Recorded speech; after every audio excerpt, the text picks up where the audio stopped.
Hi, I'm Alison Morrow. I am sitting in the woods right now to tell you about an investigation that I started working on a couple years ago. And the reason that I'm sitting in a bunch of trees is because this is bear territory. We may never see a bear while living around Western Washington, but they are all around us. 2 years ago, though, I found out about a secret program that happens on tree farms and involves a bear hunt, a kind of bear hunt that was outlawed 20 years ago. Now, the latest in my public records requests are these pictures of tree stumps filled with cooking grease. The state says hunters, bear hunters, put it there. Hunters contracted by timber farms to kill bears. But before I tell you about those pictures of the grease-filled tree stumps, I want to go back to the beginning and give you a little bit of background. It's frankly quite surprising to me that the Department of Fish and Wildlife would be so very openly violating a state initiative, again, that the people of this state resoundingly approved. That's Lisa Watney. She spearheaded Initiative 655 back in the 90s. It passed in nearly every voting district in the state, and it outlawed two kinds of bear hunting practices. No longer can you bait bears to kill them, and you also can't use dogs to hunt them either. But there was a loophole in that initiative, and that loophole was for problem animals. Every year, bears come out of hibernation, and they're hungry. But if they happen to wake up near a tree farm, there's not a whole lot to eat. Well, except trees. They peel the bark to get to a sweet syrup underneath, but that can damage trees, lucrative trees, trees that cost a lot of money for timber farmers. So that's big money. It's like somebody coming in and stealing money out of your 401k. So back to that secret hunt. Every year, bears are killed on timber farms to prevent that kind of damage. If those bears are causing problems, creating damage on a timber farm, those bears are fair game for both baiting and for using dogs to hunt them. But the animal has to be deemed a problem animal. Hunters are specifically supposed to target an animal that's causing damage. But that doesn't mean all bears are guilty.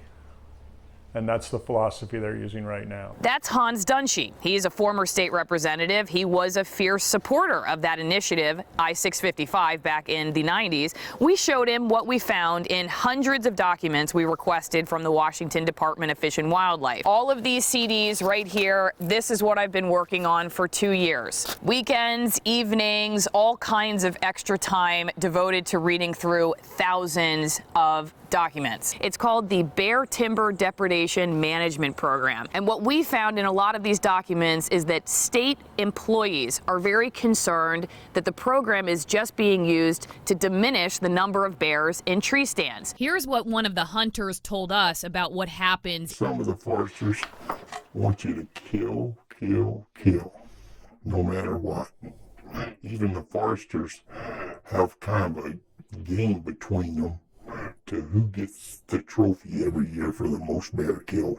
You're not authorized by the will of the people to just exterminate all bears in an area because they might be a problem. Hans Dunshee and many other groups of people say the state is breaking the law. It's letting hunters use those two banned hunting practices to kill bears in a way that's not to target problem animals, just to reduce the number of bears in these specific tree stands. Back to those greased tree stumps that are in my public records request from 2017. They were found when wildlife officers were checking a timber stand where hound hunters were killing bears near Randall. One report reads, "We have identified 4 locations baited with grease on stumps. The hunters are, quote, attracting bear by illegal means." Another internal document shows the prosecutor, who is very aggressive and passionate about wildlife cases, wouldn't do anything because of major concerns with the state's failure to communicate or enforce the rules. In another document, a wildlife officer says that inconsistency has completely tied the hands of our enforcement to address gross violations. But another problem that I found over the 2 years I've been investigating this program is that people who break the rules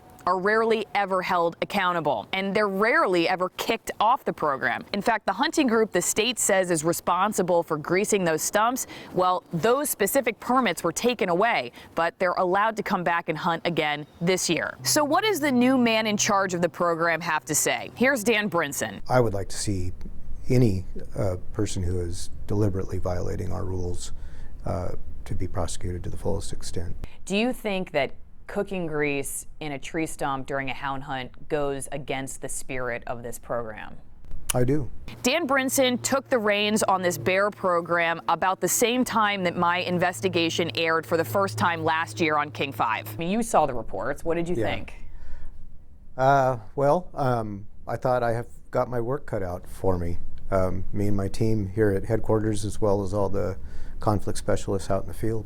How do you feel the process has gone, all that work that you realized you had to do? How's it going so far? Slower than I had hoped. Brinson's plan to fix the problems is to get a large group of stakeholders and try to hash out all the problems together. Up until this point, the state's basically been serving as the middleman, the person that goes to all of these different groups to give information and get information. His idea is to get everybody together in one group and to hash it out together. But nothing's happened so far. The bear hunts on timber farms typically begin sometime in April, but no major changes have been made to this program. Except the state has stopped issuing hunting permits on previous year's damage. Now the damage has to be new. Now here's where things get really complicated with the greased stumps. One method that the Washington Forest Protection Association has encouraged timber farmers to use to avoid killing bears is to put big feed barrels out, fill them with bear food, and hope that the bears eat that food instead of eating the trees. It was created as a method to reduce the lethal action taken against bears. But our investigation has also shown that sometimes it's used to bait bears to their death. In these pictures from my public records request in 2017, you can see that somebody dumped bear food out in a hunting area. The bear expert with the state actually told us that the feed is likely luring the bears into the exact tree stands that the timber farmers want to protect. So is it making the problem worse? And one of the other big issues we've discovered is that there are no rules about what is allowed as supplemental feed, as bear food. Some people have put cat food in their barrels. Sometimes they hang beavers above the barrels. Someone puts sticky syrup in. And that means that if you grease tree stumps, you can argue that that also was used as an attractant to get the bears to the feed barrels. In fact, that's exactly what the Washington Forest Protection Association told me. They said greasing tree stumps is a practice that's been used for many, many years in an effort to get the bears to the feed barrels, not to kill them easily. But it's not allowed in a hunt zone. Is that a serious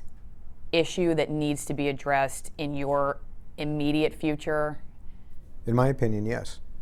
Yes, that is a kind of a root, kind of a base question. Does supplemental feeding work? Does supplemental feeding attract bears into the stand of timbers that you don't want a bear in?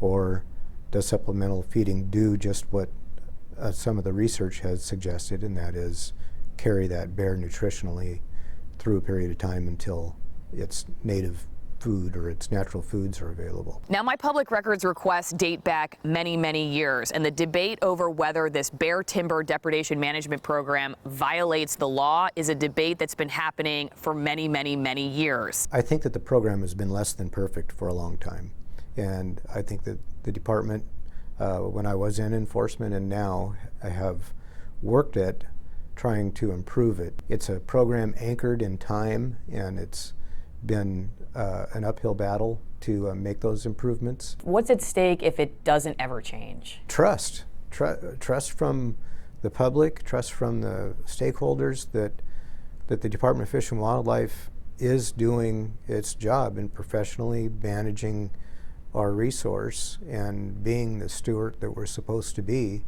over the wildlife resources that the state enjoys. The concern over this program is not really that we're killing off all the bears in Washington state. The main concerns are twofold. The first is the state breaking the law? Is the state creating an elite hunting group of a select few who get to essentially break the law? And how are these hunts that take a considerable number of bears in a small area affecting the biology and the ecology of the bear population in those tree stands? If it takes time, it's worth that time because we want to make sure that we get it right.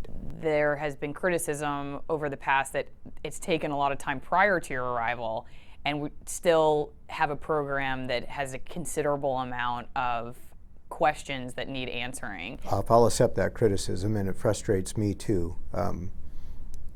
However, like I said, if it takes time to do it right, then we're going to slow down and take that time. There has been so much frustration internally with this program through the emails that I've read from staff that there are some people who have said they just want to give up. We are not going to, though. We're going to stay on it, and we certainly appreciate you taking the time to watch this. Again, I'm Alison Morrow. I'm the environmental reporter at King 5. See you next time.